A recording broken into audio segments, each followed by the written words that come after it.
Eusko Jaurlaritzako kanpo harremanetarako idazkaritza nagusiak eta Gernikako Bakearen Museoa Fundazioak plan bat abiaraztea erabaki dugu Gernikako bonbardaketa izeneko erakusketa edatzeko.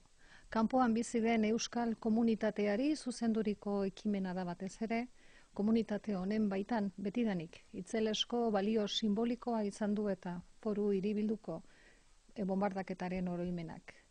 Egun batzuk barru izenpetuko dugun hitzarmena 2 urtez izango da indarrean eta indarraldi hori luza daiteke ere.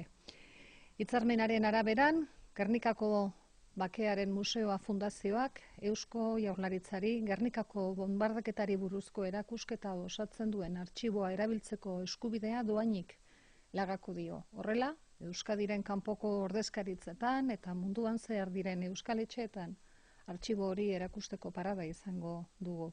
La Secretaría General de Acción Exterior del Gobierno Vasco y la Fundación Museo de la Paz de Guernica hemos acordado impulsar un plan para divulgar la exposición El bombardeo de Guernica. Es una iniciativa dirigida fundamentalmente a la comunidad vasca que vive en el exterior, para quien el recuerdo del bombardeo de la villa foral ha tenido siempre un enorme valor simbólico.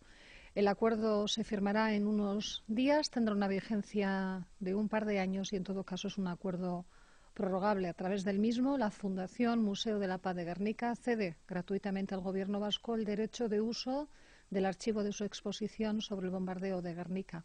Y de esta forma lo podremos difundir tanto a través de las delegaciones de Euskadi en el exterior como en las Euskal Etxeak que están repartidas a lo largo y ancho del mundo.